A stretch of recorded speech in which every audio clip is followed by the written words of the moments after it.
अच्छा जी, अगर आप अपने किसी जानने वाले से या ना जानने वाले से कोई कर्ज़ा पकड़ते हैं, ठीक है जी, या कोई डिपॉज़िट वो आपके पास रखवा लेता है कि भाई मैं तुम्हारे पास कुछ जो है पैसे रखवा लेता हूँ, तुम इनको इस्तेमाल करी जाओ, ठीक है जी, मुझे कुछ पेमेंट करते जाओ, या कोई आपका एग्रीमेंट उसके साथ हो जाता है, या आप गिफ्ट जो है वो रिसीव करते हैं किसी से भी, चाहे वो आपका फैमिली मेम्बर है या कोई ब्लड रिलेशन है। तो अब आप जब ये चीज़ें रिसीव करेंगे तो इसके लिए एफबीआर ने बड़ी सख्त कंडीशन रखी हुई है कि इनको आपने cross check drawn on a bank जो है, ठीक है, cross check drawn on a bank क्या होगा कि चेक जो होगा उसको क्रॉस किया होगा साइड से, और उसकी पे वाली ऑप्शन के अंदर उस बंदे का अकाउंट नंबर और ब्रांच जो है वो लिखी होनी चाहिए कि कौन सा बैंक की कौन सी ब्रांच है और अकाउंट नंबर, ठीक है, ये ज़रूरी है। और अदरवाइज़ अगर आप इसको बैंकिंग जो ऐप है उसके थ्रू ट्रांजैक्शन कर रहे हैं तो फिर जो बंदा है उसका एन नंबर जो है, ठीक है जी, एन नंबर उसका एक्टिव होना चाहिए, उसका सर्टिफिकेट जो है उसके पास मौजूद होना चाहिए, ठीक है जी। तो ये दो कंडीशंस हैं, अगर आप इनको फुलफ़िल नहीं करते तो उस सूरत में आपकी जो इनकम है वो चली जाएगी इनकम फ्रॉम अदर सोर्सेज में, ठीक है जी।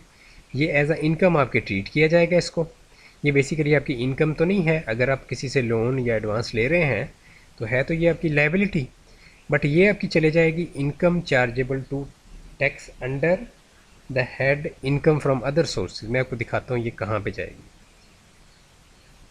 ये मेरे एक जानने वाले थे, आप ये कह लें कि यूट्यूब चैनल के ऊपर ही इनसे सलाम दुआ हुई, तो इनको ये मसला आ रहा था। आप देखें इनकी इनकम फ्रॉम अदर सोर्सेज के अंदर रिसिप्ट डिडक्शन के अंदर आप देख सकते हैं कि अब इनकी जो बेसिकली गिफ्ट की सूरत में रकम इन्होंने जो अपने बच्चों को ही दी है, 40-40 लाख रुपए तमाम बेटों को दिया, तो वो इन्होंने गलती से उनको कैश के चेक दे दिए।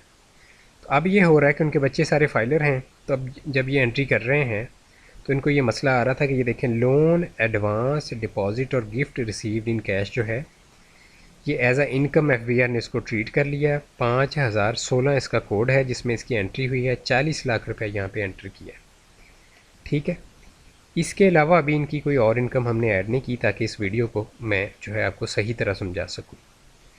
अब इनकी कंप्यूटेशन में जब हम जाते हैं तो इनके ऊपर जो टैक्स 40 लाख के ऊपर बन गया है वो जनाब 6,80,000 रुपया एक बच्चे के ऊपर बना है। 4 बच्चे थे, 4 बेटे थे, तो ये टोटल कोई 27, 26.5 पौने 27 लाख रुपया अब ये टैक्स इनके ऊपर बन गया, 1,60,60,00,000 जो अमाउंट थी गिफ्ट की थी। तो ये आपको दिखाना मकसूद इसीलिए होता है कि आप इसमें फिर केयरफुल रहें। ऐसी अगर आपको कोई मशवरा आपसे लेता है तो उसको आपको पहले पता हो कि ये इसका अंजाम क्या होना है, ठीक है। तो इन सारी चीज़ों में लोन एडवांस डिपॉज़िट या गिफ्ट ये जो है इसमें एफबीआर के रूल्स को फॉलो करना है आपने। और इसके अंदर एग्जम्पशन सिर्फ दो ये सूरतें हैं आगे जहाँ पे एग्जम्पशंस है।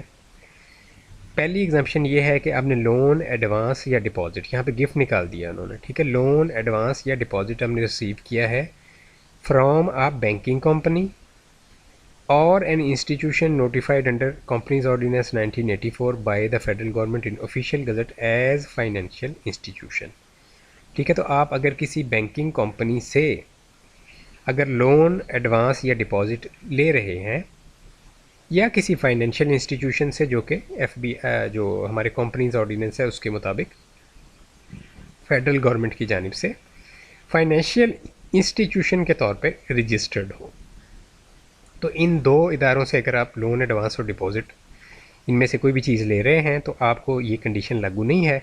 ऑल दो के ये जो इदारे होते हैं ये कैश में देते ही नहीं हैं, ये तो देते ही हमेशा पे ऑर्डर या क्रॉस चेक है, ठीक है। अच्छा जी, दूसरी चीज़, अगर आप एडवांस पेमेंट ले रहे हैं for the sale of goods, ठीक है जी, एडवांस पेमेंट ले रहे हैं for the sale of goods, अच्छा जी, या आप सप्लाई ऑफ सर्विसेज के लिए एडवांस पेमेंट जो है वो ले रहे हैं, ठीक है जी।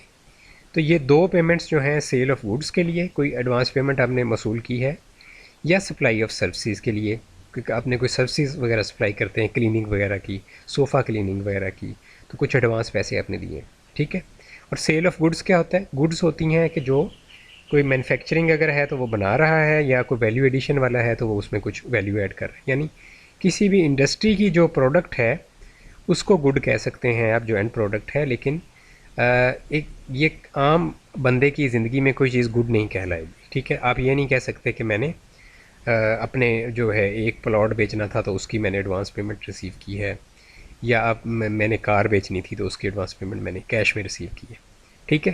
तो ये आप नहीं कह सकते। ये सिर्फ इंडस्ट्री पे जो है वो बिज़नेस पे ये लागू होते हैं दोनों, ये नीचे वाला जो है स्पेशली, ठीक है। तो इस वजह से आम कस्टमर इसमें फॉल नहीं करता, नीचे वाली शर्त में ख़ास तौर पे। ये बिज़नेस के लिए है स्पेसिफ़िकली। तो इस वजह से आम लोग जो हैं वो अकॉर्डिंग टू जो भी उन्होंने कोई भी किसी भी चीज़ की अगर पेमेंट लेनी है उसको कोशिश करें कि वो जो तरीक़ाकार बताया गया है कि क्रॉस चेक जो है, खाली क्रॉस चेक नहीं, उसके अंदर फ़ील्ड क्रॉस चेक पे का ऑप्शन जो है वो फ़ील्ड हो, या फिर अगर आप किसी से बैंकिंग ऐप के थ्रू ट्रांसफ़र करवा रहे हैं पैसे तो फिर उसके पास एक्टिव एनटीएन नंबर होना चाहिए, ठीक है जी। तो ये कंडीशंस हैं, इसके ये दोनों आप फुलफ़िल करेंगे तो बचेंगे। अदरवाइज़ आप जो है एफबीआर जब आप रिटर्न फाइल करने लगेंगे तो मुसीबत आपको तब पड़नी है कि फिर आपके ऊपर हैवी टैक्सेशन जो है, यही जो आपने पैसे एज अ गिफ्ट रिसीव किए इस पे आपको टैक्स पड़ जाना है, ठीक है। तो ये बहुत इंपॉर्टेंट वीडियो है, इसको अपने दोस्तों यारों के साथ शेयर करें, ज़्यादा से ज़्यादा ग्रुप्स में शेयर करें ताकि लोगों के अंदर अवेयरनेस इस हवाले से आए और फिर उन्हें बाद में नुकसान ना हो, ठीक है। हमारी कोशिश यही है कि लोगों का बाद में टैक्स की सूरत में उनका नुकसान ना हो और फिर वो परेशानी का सामना उन्हें ना करना पड़े।